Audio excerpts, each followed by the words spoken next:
And you can't get much information out of me because I don't know very much. You'll be surprised with Gordon's pluck on. Okay, Okay, Gordon. Ready? Nope. Always got a deep voice.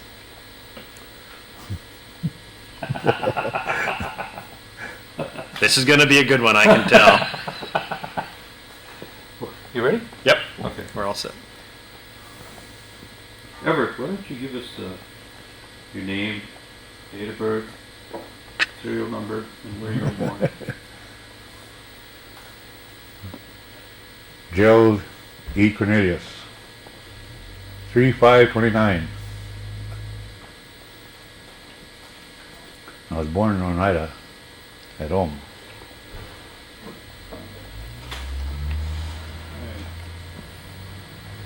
Tell me the name of your mother and father and your brothers and sisters. My father was Frederick Guy Cornelius.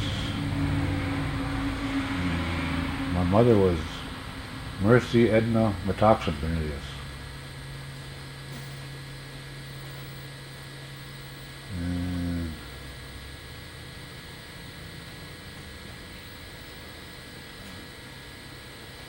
my sister was Adele. My brothers Kenneth, Sherman, Forrest, and Frederick. And my two younger sisters was Zelda and Shirley.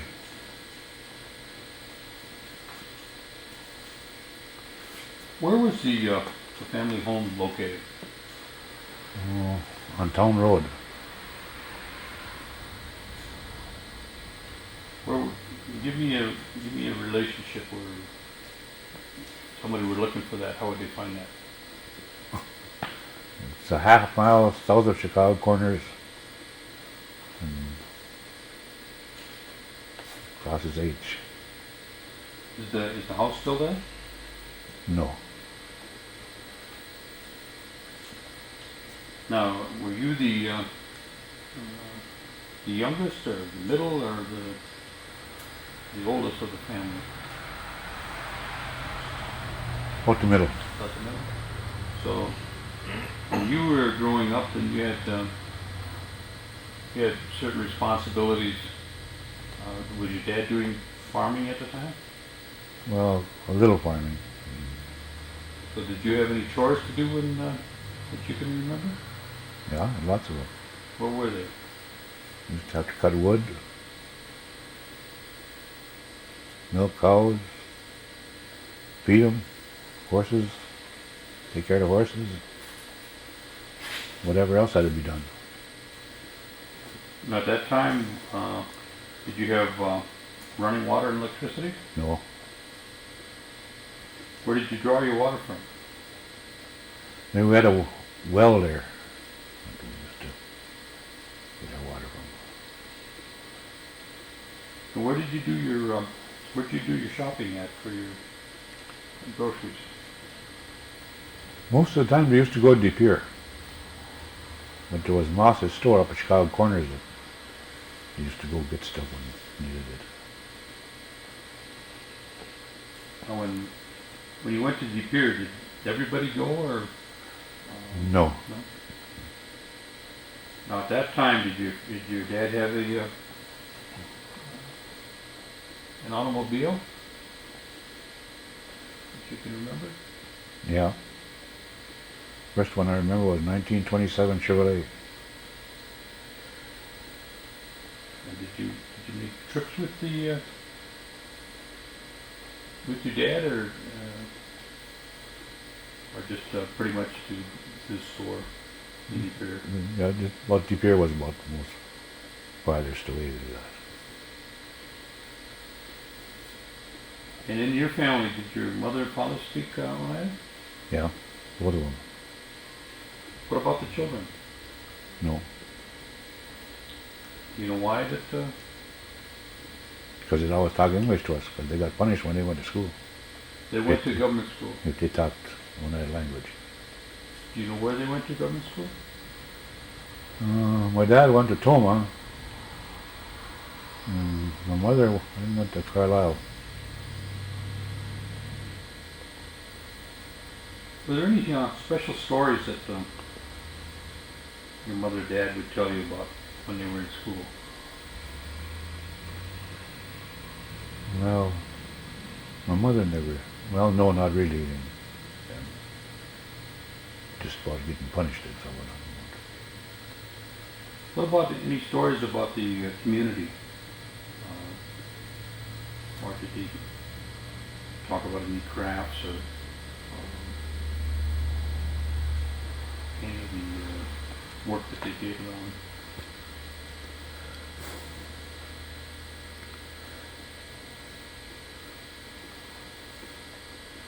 No, not really, that I can remember of. Was there any basket making or any kind of beadwork or No. blanket making and sewing? They used to do blankets. They used to make, remember they used to make blankets, but that, I was pretty young at that time. I don't remember much about it. What about the corn soup? Did your mother make that very often? Or was that a special, something Yeah. special? We used to have that pretty regular. That and cornbread. Did you do your own butchering? Animals and or did you store bought? Well, both. We've done some butchering and but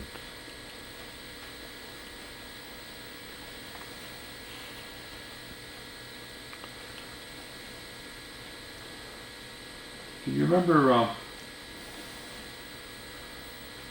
Do you remember what a Christmas would be like at your house? When you were growing up? not too much about it. You have a Christmas tree? I always had a Christmas tree. I was got a stocking with candy in it, oranges and apples. Who decorated the tree? That I don't remember much about decorating here, so I don't know really would. You didn't know. You didn't help out. Then? No. Where did you start school? Oh, at Chicago Corners. Did you go on to school after you finished Chicago Corners? No. Never finished Chicago Corners. You didn't go to any of the Indian boarding schools? No. When you were growing up, was the neighborhood, well, your dad's place, was it different than it is now? Yeah, a lot different. In what way? All the houses around there. There wasn't too many houses at that time? No, there was only on Town Road there, east of H, there was only 3. You remember who those were? There was my dad's, Tom Denny's, and the one that lived down farther was George Ness.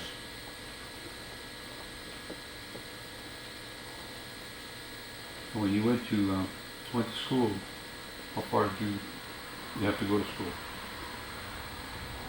About 3/4 of a mile, uphill both ways.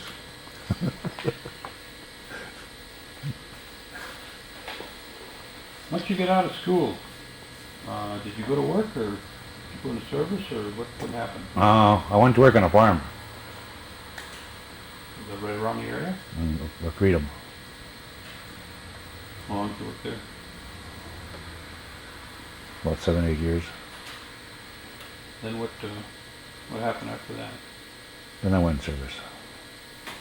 When did you go into service? 1950.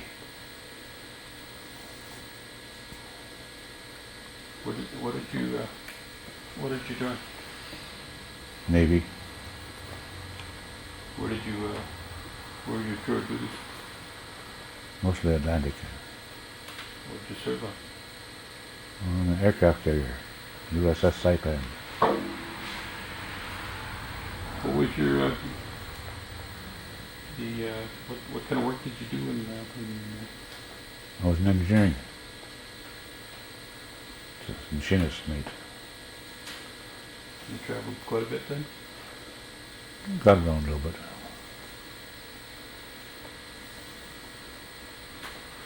How long did you, how long were you in the Navy? 4 years. Was that during the Korean conflict? Yeah. Was there anybody else from your family that was in the service? Just about all of them. All the boys. They all served in the Navy? No, my dad was in. Well, my dad was in the army in the First World War. I had 2 older brothers in the Navy in the Second World War. And 2 brothers and myself. One brother and myself in the Navy during the Korean War, and one went in the Air Force. And then my youngest brother was in the Army during Vietnam.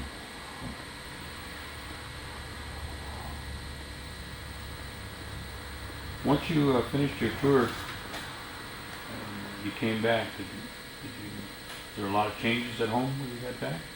Yeah. I got lost in the pier. I got lost in the pier. How'd you get lost in your pier? It hadn't grown that much, had it? Well, it had changed. It hadn't grown much, but it had changed. I rode home with my sister and brother-in-law from Milwaukee. And I went to sleep before we got there. And I woke up with us in the pier. And I couldn't figure out where I was. And we're coming out on G. And well, wait till we get to the west side of town and see when we cross them railroad tracks. Because last time I had been in the pier, you had to go over the tracks. And we come out of town and we went under the tracks. I still didn't know where we were. When you got home, were you married before or after you come out of the service? Afterwards. And what kind of, did you go to work then? When you got out of service? Yeah. What did you do and where did you work at? Well, went to work on the boats for unloading boats for 1 year. Then I mostly worked construction. When you say you went to work on the boats, what kind of work was that? What does that involve? I mean, for somebody that wouldn't know, the work that goes into working on the boats. Well, that's loading the bags of sugar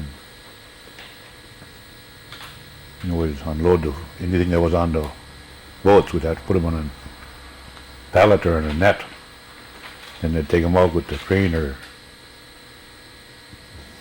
whatever, or the winches, whatever they were using. And then if we didn't have to unload them, then we'd have to load them. And this was in Green Bay. Yeah.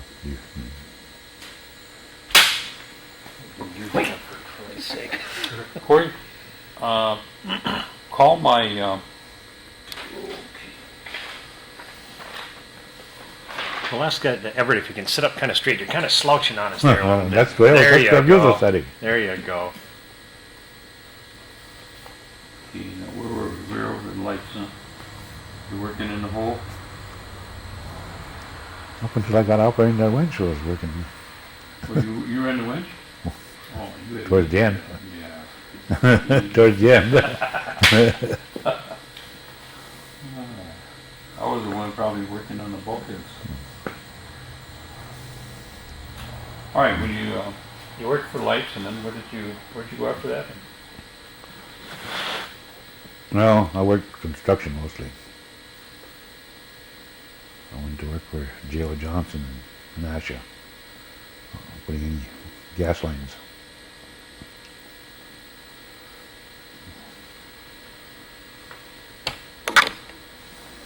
Where did your, where did your parents go to church at? Well, when I was young, we went to the Methodists, went to the Methodist church.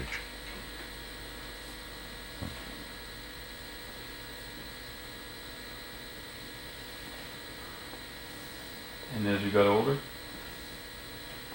Well, I still go there. And what's your involvement with the?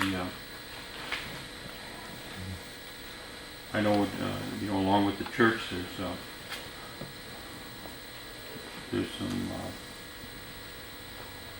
groups that participate, like the Night of Saints. Could you give me a little story about what you know about the Night of Saints? Don't know much about them. Tell me what you know about them now. And how long have you and Carol been singing with them? Well, that's a good question. Give me a good answer. I don't remember. Remember, you don't go back that far. All right then. But I know they sing all the hymns in another language. And all the songs they sing in another language are all hymns there, except one. Which one's that? Coming Around the Mountain, your favorite one. Who do you remember on the singers?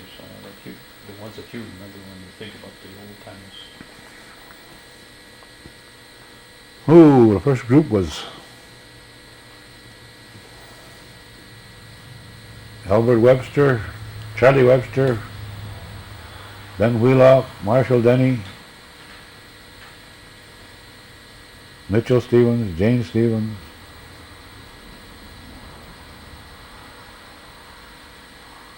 It's the old ones, real old ones. Right now you sing with the singers. Yeah, And, make noise anyhow. but it's changed over the years. Now they sing at the funeral homes. Very seldom do you go to private homes anymore. But years ago, when they used to go to the private homes, how do you remember that used to go? Because they used to sing all night then. How did that work? Well, they used to have different groups. The same ones wouldn't sing all night. Oh, right straight through. They'd have maybe three or four or five different groups. Then they'd sing for a while, and then somebody would get up and talk for a while.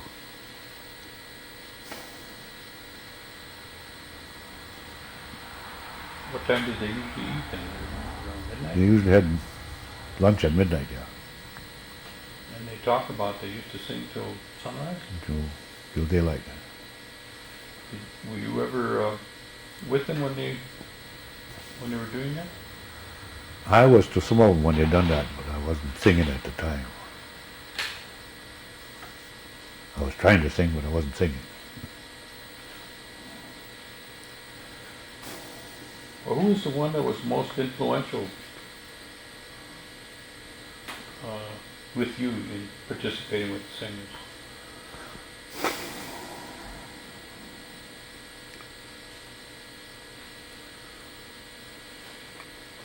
Oscar Archie was the one that got me started.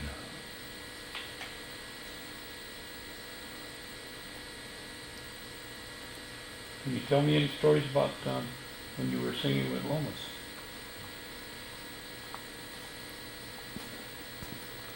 Well, there's a lot of them. Which one do you want to hear? This one. No, he always tried. This is the one that helped me out the most. Taught me the most about singing. But then there was Wallace Smith too. He was still singing when I started. But Lomas, he's the one that tried to teach me all the songs. Now, there's still today, there's different groups, but the ones that you sing with most of the time, do they still practice, or do they just come together when there's a funeral, or how does it seem to work? Well, we have practice, but there's very few show up for practice. Seems like the same ones show up for practice all the time.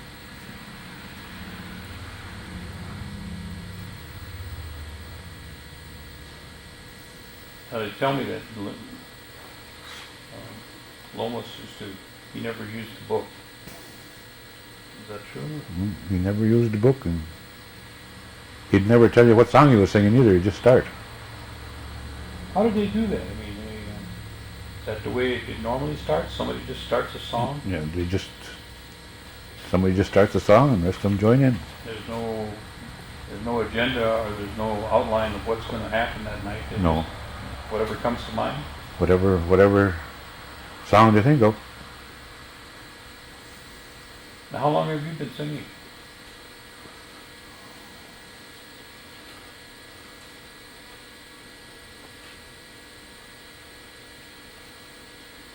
I don't know, 30, 35 years. So you're just a short timer. No.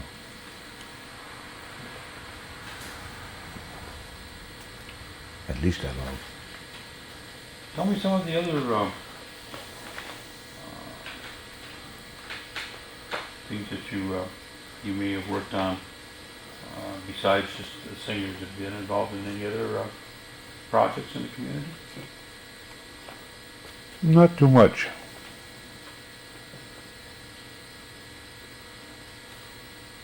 Did they ever talk to you about any of the stories, or what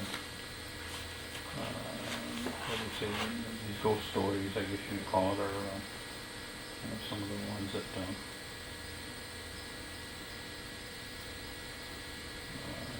traditional stories, if I guess that's what you'd call it, or anything like that. Do you remember any of them telling you any? Any of your old elders told you those stories? I've heard a few of them, but I can't remember Can't remember? exactly what they...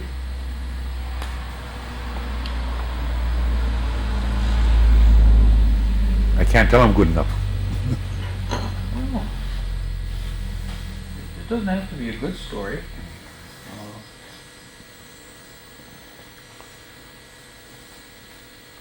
What about Amos? Did he tell you any good stories? No. Told me lots of stories, but you know. Didn't you go on a trip with him? Yeah, we went to Freedom. That's as far as you went? No, we went to Finland. Was Amos with you all that time? Just about. What did you do over there? We drummed and sang and had some dancers with us. Was there a difference when you went, with the dance group as opposed to when you were in the Navy, when you went to different countries? Yeah, there was a lot of difference. In what way? Well, you got to see different things.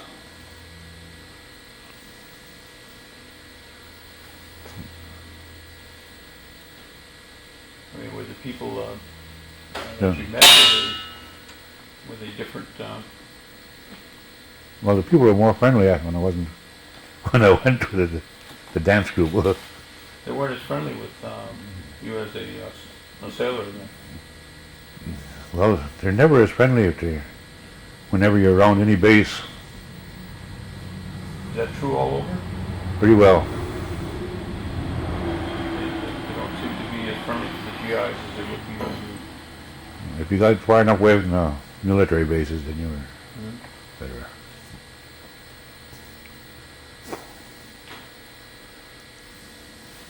Now, you've been around Oneida for a number of years. What's the biggest change that you've seen that you can remember from the time that you were growing up until present time?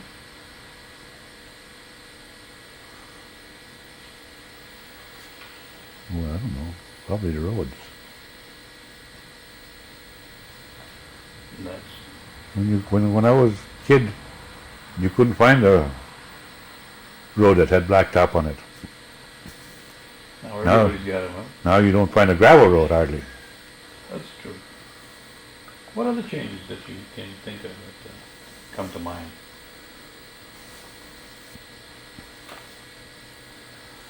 Well, there's not as many farms, and a lot of the farms, small farms, are gone. Now, you just recently moved into a new home, didn't you? 2 years ago. 2 years ago? Are you still settling in, or are you? Still settling in. Is that too far from the original home site of your dad?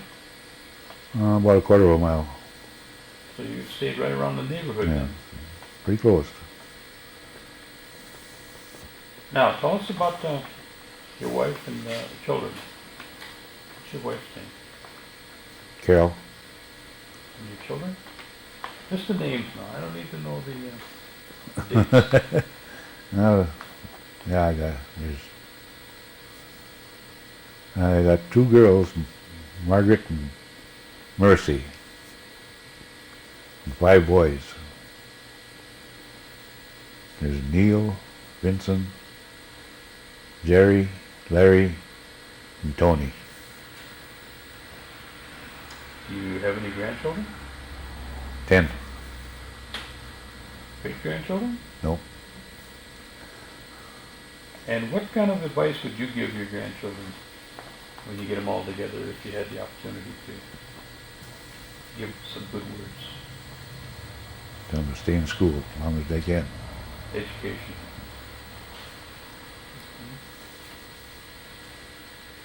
And what do you see as the biggest change that will come about in the next 10 to 20 years here in Oneida, besides the better roads?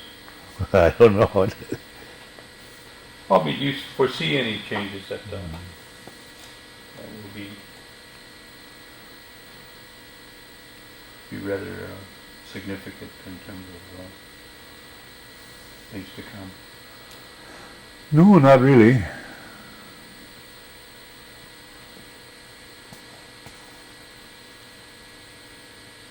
Is there anything that I left out besides some of the stories that you said you were going to tell me? No? Anything else you want to share with us? No, I think that's about it. That's about it? I have a question, Gordon, maybe, if, I don't really know. I just do it. to make you feel good, or you do it because everyone else does? Well, yeah, it makes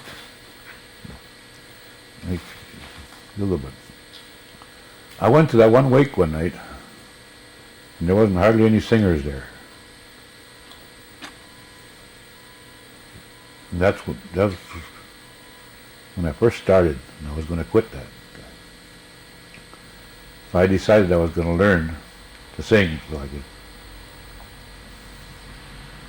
and try to be at all the wakes so there'd be some singers there at least.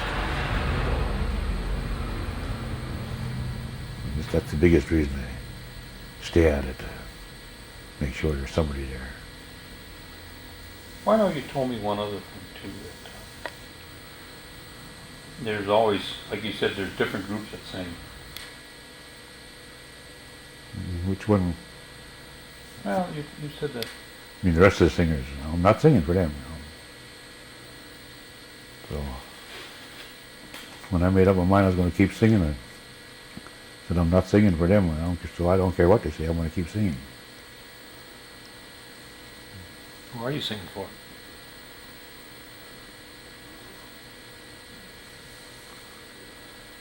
Not the singers. It's, if the families that from the deceased want us to sing, we'll sing. So we're not singing for the rest of the singers. or somebody that may have a comment about it. Yeah.